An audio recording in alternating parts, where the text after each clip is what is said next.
in your consideration, thinking what will happen next. So always thinking a few steps ahead, just like chess. Okay, second part. It's the importance of the sector. In the first part, I talked about successfully following the market trend, but following the sector trend is, and successfully following the market trend and following the sector trend is quite a different thing. How different sectors respond differently to macroeconomic events. Let's take car industry for instance. Car industry is very much sensitive to the economic cycle, recession, economic boom, all that. So it falls first in period of recession. So it is a very good indicator of whether recession is going to take place or not. And agriculture, they're very much export-centric, and so they react very drastically to trade deficit and dollar depreciation and stuff like that. So, different sectors react differently to different types of economic indicators or events. And size of each sector. I've been talking about sector, and this sector, there is a problem. Sector is pretty much like an industry, types of industry. And there arises a question of how big should you group them? How big, how small, how small. So as I use the drawing, it shouldn't be too narrow, because by grouping them too narrowly, it would mean nothing. You would get nothing from that grouping. But if you group them too broadly, it will also mean nothing. Let's take an example. Let's say in your grouping there is a car industry and insurance, like real estate, and all these different types of industries. And the term broad means that these industries, they react to different types of economic indicators. So by looking at them, it doesn't make any sense. You should group sectors which react to the same type of economic indicators.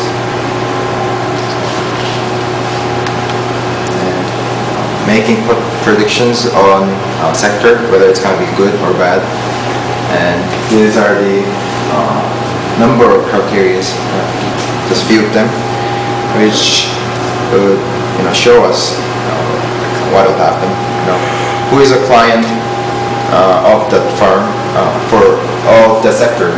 So let's take for instance Q. If United States cuts their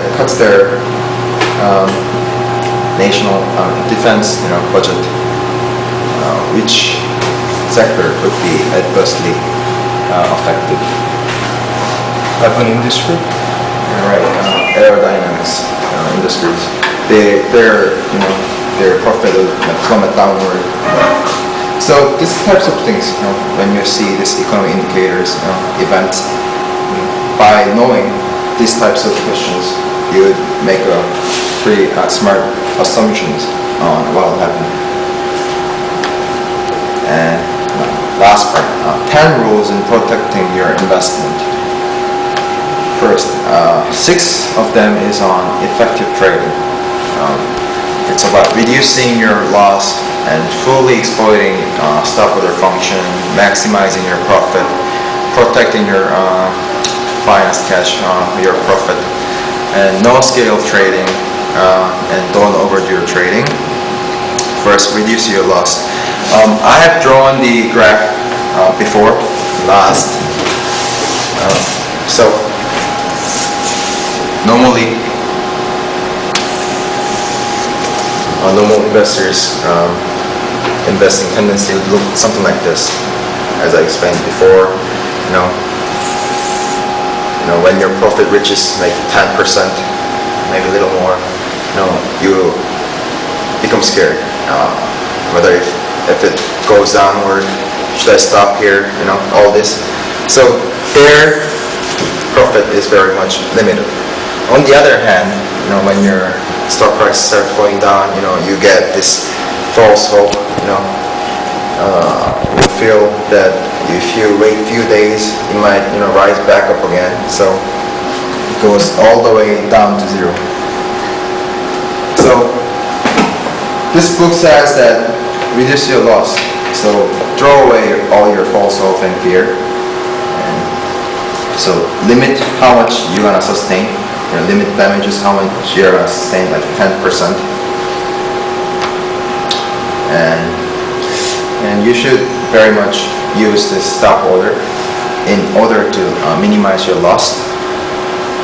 So it's about stop order is about deciding how much loss you will sustain, you are willing to sustain. And there's two types of stop order, physical and psychological. Psychological is basically in your mind you're gonna say I gotta stop when 10% drops. And physical is setting a program, so you can automatically sell when certain requirements are met. And each have their weaknesses and advantages. Physical, it'll be good, when you're very, mentally. That's okay? No problem. Okay, physical stop order would be good, in case when you're, feeling mentally not equipped, you're not ready to sell,